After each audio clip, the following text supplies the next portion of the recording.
Hey, it's John Alexander, and I am back on behalf of Paleoto.com. And today's video is the definitive guide to prepping an entire week's worth of meals in 2 hours. I created this guide because a lot of people find it challenging to get the amount of cooking done that is required for a proper paleo diet. However, even if you're not paleo, I strongly recommend that you watch this video anyways. It will teach you a lot about what I call power cooking and being able to just get one of life's biggest chores out of the way so that you can lead a healthy life. Okay, so the intro, why you need to prepare in advance to eat healthy. In this guide, we focus on strategies you can implement to achieve the following. You'll have all the food ingredients you'll need to quickly throw healthy meals together for a week. So when you get home from work, boom, it's just waiting there in the fridge. All you got to do is pick and pack, heat it up, and you're ready.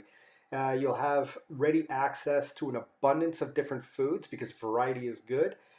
You'll be more encouraged to reach for the healthy stuff in the fridge rather than a salty, unhealthy snack in the cupboard. You'll be able to become a paleo fast food master who can prepare everything in under 2 hours. So I don't know if pride points count for anything in your life, but you can say that about yourself. And you should consider this paleo fast food prep video as a prequel to most paleo cookbooks or YouTube cooking channels. I'm not giving you any recipes on how to make a given dish, just how to prepare the makings for a dish. So the first thing you're going to need are high quality storage containers. I know that every household has a given set of containers, but when it comes to living a paleo lifestyle and saving time on food, you need an abundance of containers.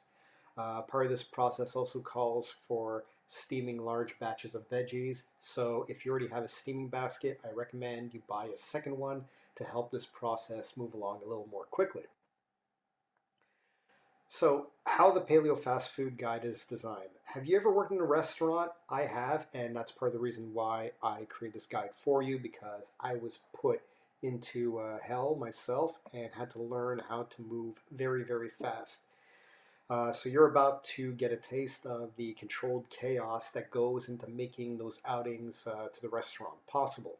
You'll be shown how to multitask in a way that allows for you to turn a 30-minute window of time into 60 minutes worth of food production without stressing yourself out. So there you have it, time management. Step one, we're going to start off with meat. Just one thing, be sure to go through step two before starting any meat. You'll find out why very soon. So with the chicken, since it's best advised that you roast your chicken in the oven for health reasons, we're kicking things off with some bird. Uh, your chicken will be good to go in a saute pan when it comes time to reheat. So you'll only need to put it in the oven for about 20 minutes. Just don't forget to set your timer. Be sure to retain as much of the chicken fat as possible because you're going to need it. It's going to add a lot of flavor. Now, in this bonus round, and this is a bonus tip, since you have the spare room in the pan, throw a little bacon on there. Like, if you can, just wrap the whole bird up in bacon. You'll be able to just peel it off once it's done, but you'll be able to cook two meats at the same time, and that bacon will add so much flavor to your chicken. You won't believe it. And if you choose to do the bacon separately, just make sure you save the fat because that, of course, will add flavor to everything else we do. Step two, now is when we're bringing on the veggies. Okay, so we're going to start with the root veggies first because they tend to take a little longer. And I'm not here to debate with you if you eat white potatoes or not, but if you do, now's the time to prepare them. Same goes for sweet potatoes, parsnips, you name it. Great news is by completing step one and having your meat in the oven, you'll soon have that delicious animal fat I told you to retain. Throw it into the pan with your veggies. And yeah, once the chicken and the bacon, if you chose to double up, is ready and you've emptied the pan it was roasted in, dump all those sliced root veggies right in it just to save from making too many dishes. It'll take about 40 to 45 minutes on a medium heat to get those root veggies to where they need to be. And once again, don't forget to set your timer.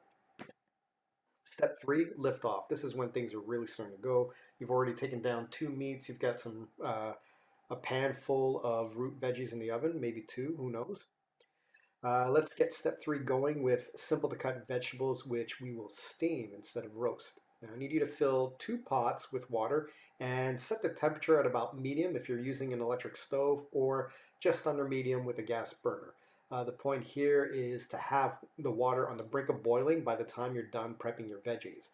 The veggies you ideally want to steam include carrots, broccoli. Don't forget to include the stems. They're valuable and they're nutritious. Cauliflower, green beans, beets, and parsnips. Once you've steamed this bouquet of veggies for 8 minutes, you can store them and either heat them up in the oven or saute them later when it comes time for re-prep. When you start doing this regularly, this whole exercise, you'll find that you can prep a wide assortment of steamed veggies in under half an hour. Somewhere around step three, your root vegetables will be done roasting in the oven. Once you take those veggies out, this would be an ideal time to throw in another choice of meat.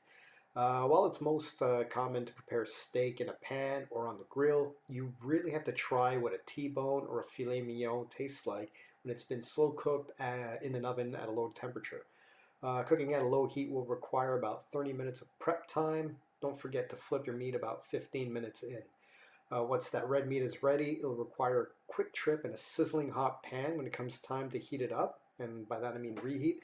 And with that, you'll have one of the finest cuts of meat in recent memory. Now, step four, this is where we're really starting to get ninja. This is where we tackle more demanding veggies when it comes to cutting time. Things like bell peppers, onions, maybe the broccoli stems if you chose not to boil them, celery and zucchini. These veggies have more parts to contend with before you even get to slicing them up. Once they are ready, however, we're going to go with sauteing them. We're going to go, I don't know, about 15 minutes on a medium heat. Throw the onions and celery in first and allow the onions to clarify before throwing in the other veggies. Once these are done, you now have a wide assortment of veggies done different variety of ways, whether it's roasted with fat, steamed, and now sauteed. You have all you could possibly ask for when it comes to variety. Step five, this is optional. This step is only if you wish to leverage the effort you're already putting in with the veggies. While you're prepping everything, you might want to consider dehydration if you have a unit available in your kitchen.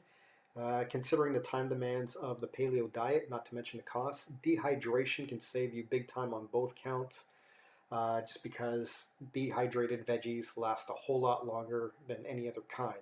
Veggies that make for good dehydrated eating include bell peppers, tomatoes, mushrooms, kale, especially if you make kale chips, spinach, and green beans.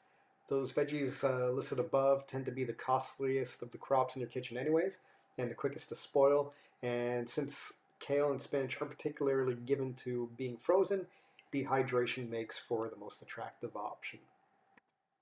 So the final word, be sure to watch your time as you carry out the steps in this video and just, time yourself, see how you come along.